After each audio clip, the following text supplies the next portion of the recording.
Dobar dan. Naša današnja tema je prikupljanje podataka putem digitalnog obrasca upotrebom aplikacije Microsoft Forms. Kako idemo prema sve većoj digitalizaciji, na svom budućem radnom mjestu možda ćete trebati prikupljati podatke putem digitalnog obrasca. Pomoću aplikacije Microsoft Forms možete stvarati obrasce, tj. ankete, i kvizove ili testove koje ste sigurno za vrijeme nastave na daljinu već više puta popunjavali. Za razliku od obrazaca s kojima ćemo se mi baviti, novi test daje mogućnost stvaranja nekoliko oblika pitanja s označavanjem točnih odgovora i bodovanjem, te unošenjem matematičkih zapisa u pitanje testa. Kada smo izradili obrazac ili test, možemo pozvati druge da na njega odgovore pomoću gotovo bilo kojeg web preglednika ili mobilnog uređaja, vidjeti rezultate u stvarnom vremenu čim se predaju, koristiti ugrađene analitičke podatke za procjenu odgovora i izvesti rezultate u Excel radi dodatne analize ili ocjenjivanja. Nakon ove video lekcije moći ćete izraditi novi digitalni obrazac u Microsoft Formsu, koristiti različite oblike pitanja, ovisno o podacima koje želite prikupiti, granati obrazac uvjetovanim pitanjima, uređivati obrazac, dijeliti obrazac s ispitanicima, analizirati prikupljene podatke. Pa pogledajmo kako napraviti obrazac u Microsoft Formsu. Po potrebi pauzirajte video lekciju kako bi i sami napravili ono što pokazujem. U web pregledniku pretražite pojam Microsoft Forms.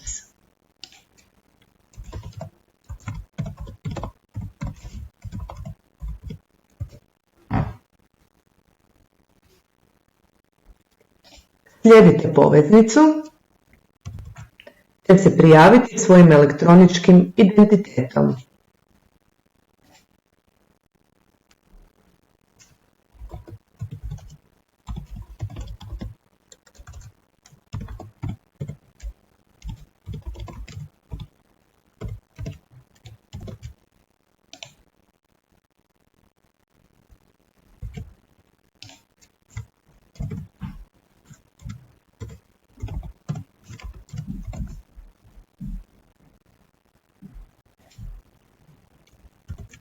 Ovako izgleda sučelje u kojem ćemo raditi.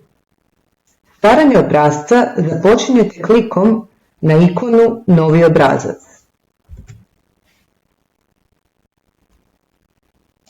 Otvorit će se novi prozor u kojem počinjete izrađivati obrazac upisivanjem naziva za svoj obrazac. Stvoreni obrazac ima naziv Neimenovani obrazac. Kliknite mišem na taj naslov. Pišite svoj naziv. U našem primjeru upisat ćemo istraživanje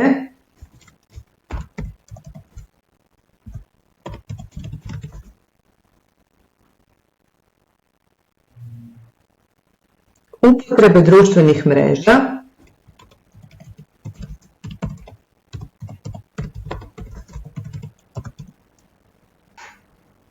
za komunikaciju između učenika i nastavnika.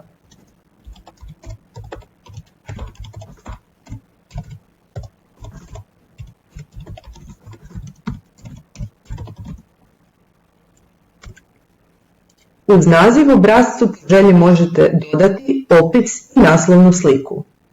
U opis najčešće pišemo svrhu prikupljanja podataka i tko prikuplja podatke, pa ćemo mi napisati obrazac je izrađen u sklopu nastave informatike gdje učimo kako prikupljati podatke putem digitalnih obrazaca. Podatke prikuplja i obrađuje, upišite svoje ime i prezime te razred.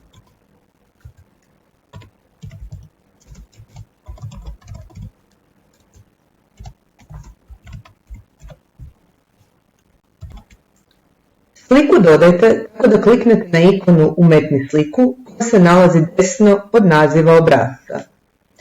Forms vam omogućuje da sliku umetnete izravno pretraživanjem na internetu sa svog OneDrive-a ili pak prenošenjem s računala.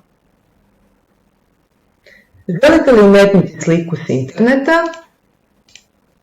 U okvir upišite ključni pojam, kliknite na gumb Pretraži.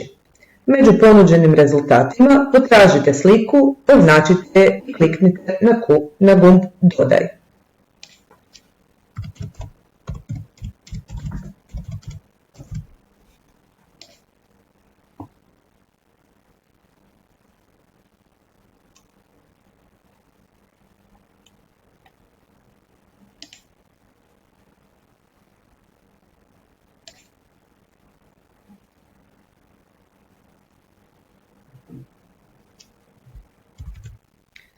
Sada ćete dodati nova pitanja u vaš obrazac. Na kartici pitanja možemo dodati proizvoljan broj pitanja. Pitanja također mogu biti različitog oblika. Krenut ćemo s vrstom pitanja odabir koji omogućuje odabir jednog ili više odgovora.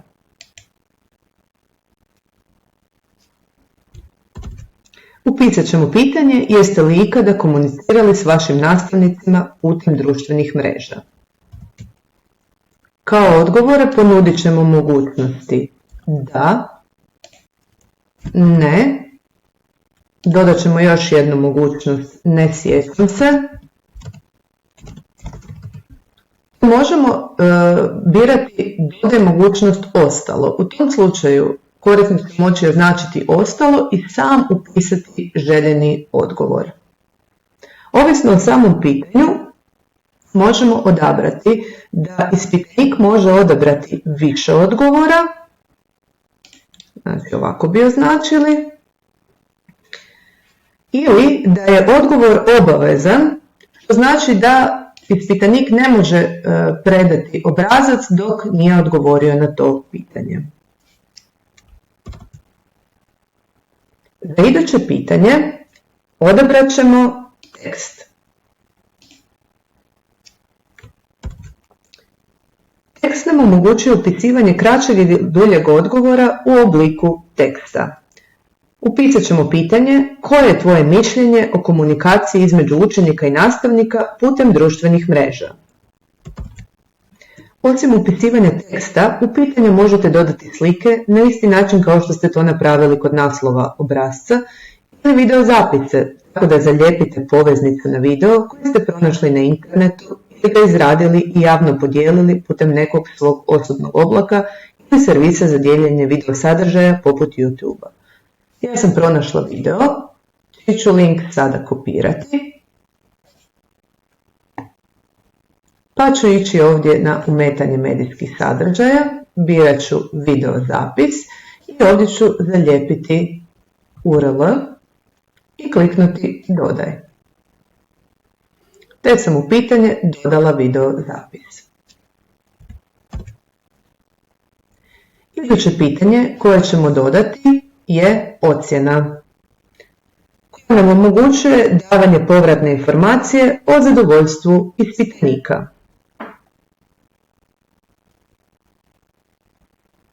Upisat ćemo tekst pitanja. Volim biti prijatelj s nastavnicima na društvenim mrežama. Ovisno o vrsti pitanja ili tvrdnje, možete odabrati razine od 2 do 9, te simbol zvijezdu ili broj.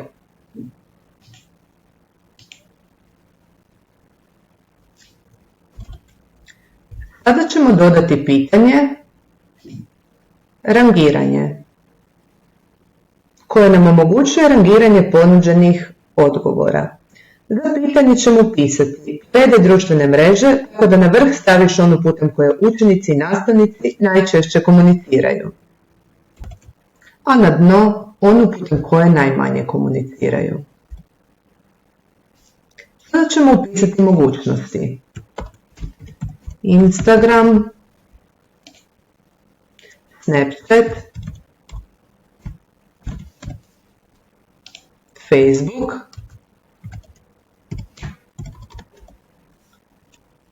i dodat ćemo još jednu mogućnost, TikTok.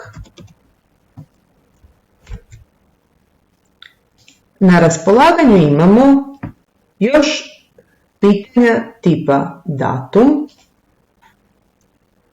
koje omogućuje upisivanje datuma. Zatim Likertova ljestvica koja omogućuje dodjelu različitih ocjena ili mišljenja o temi. Zatim prijenos datoteke koji omogućuje da vam korisnik putem obrasca pošalje različite vrste datoteka. Word, PowerPoint, Excel, PDF, sliku, videozapis i zvučnu datoteku. Net Promoter Score sa automatskim pitanjem koja je vjerojatnost da ćete nas preporučiti prijatelju ili suradnikom s ljestvicom od 0 do 10. Na kraju imate mogućnost umetanja sekcije koja omogućuje da podijelite obrazac na više cjelina od kojih svaka započinje na novoj stranici. Pri izradi upitnika često se nađete u situaciji da ovisno o odgovoru pojedinaca imate potrebu prikupljanja dodatnih podataka, odnosno postavljanja uvjetovanih dodatnih pitanja. U našem slučaju pretpostavit ćemo da samo učenici koji su komunicirali sa nastavnicima putem društvenih mreža znaju koje se društvene mreže za to koriste, pa ćemo samo njima postaviti pitanje poredaj društvene mreže tako da na vrh staviš onu putem koje učenici i nastavnici najčešće komuniciraju. Prvo ćete to pitanje pomoću strelice premjestiti odmah nakon prvog pitanja.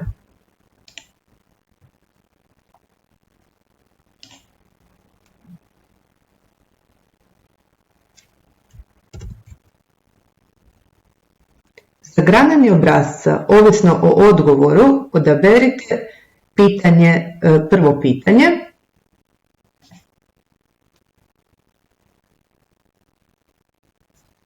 Otvorite dodatni izbornik klikom na točkice u kutu i birajte dodaj grananje. Pa ćete za svaki od ponuđenih odgovora birati gdje će se dalje nastaviti obrazac. Dakle, ako je ispitanik odgovorio da, rekli smo da će ići na drugo pitanje. A u svim drugim opcijama šaljemo ga na treće pitanje, tako da ne odgovara na drugo pitanje. Kada smo odabrali mogućnosti grananja, vraćamo se natrag. Pa ćemo pogledati što nam omogućava opcija tema. Kako možemo urediti temu svog upitnika? Možemo odabrati neki od ponuđenih predložaka ili možemo dodati prilagođenu sliku. Mi ćemo odabrati ovu ovdje temu. I sad vidimo da nam se pozadina iza upitnika promijenila.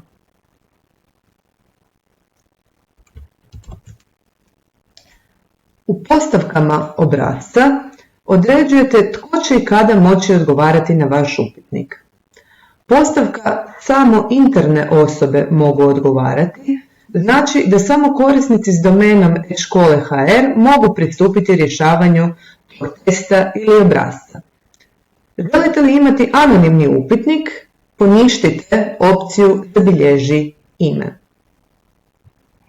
Ako želite izraditi upitnik na koji će odgovarati i druge osobe koje nemaju @škole.hr identitet, označite svatko s ovom vezom može odgovarati, to jest svi mogu odgovoriti. No tada imena sudionika nisu automatski zabilježena, pa ako imate potrebu možete dodati u vaš obrazac tekstualno pitanje u koje će vam ispitanici upisati svoje ime i prezime.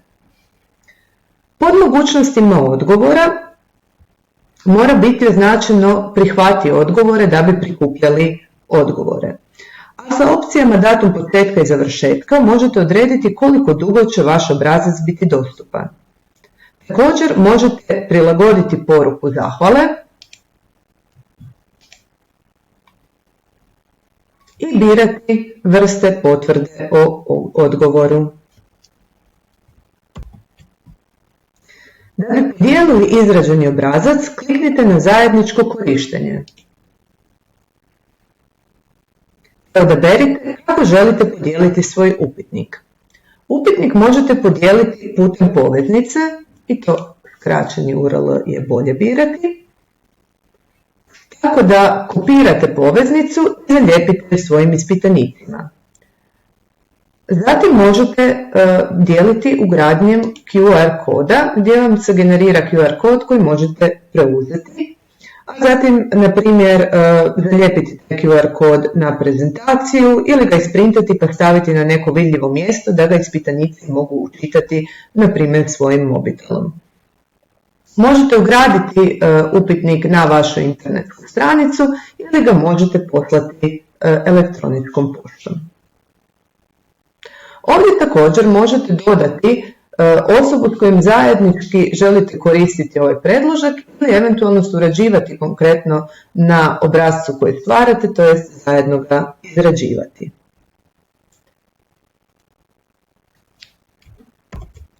Vi ste sada završili svoj prvi obrazac, pred pregledu možete vidjeti kako on izgleda.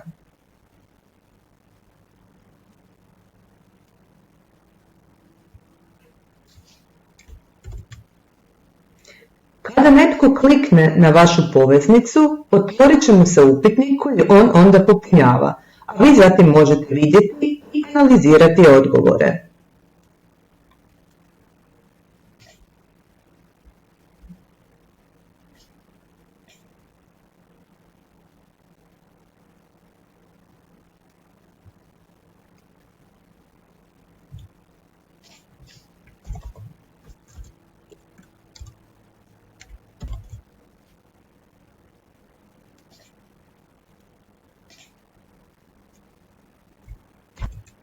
Da bi vidjeli odgovore, prebacujemo se na karticu Odgovori. Ovdje možemo vidjeti sažeti rezultat ovog jednog odgovora koji smo do sada zaprimili. Za dodatnu obradu prikupljenih podataka rezultate možete otvoriti u Excelu.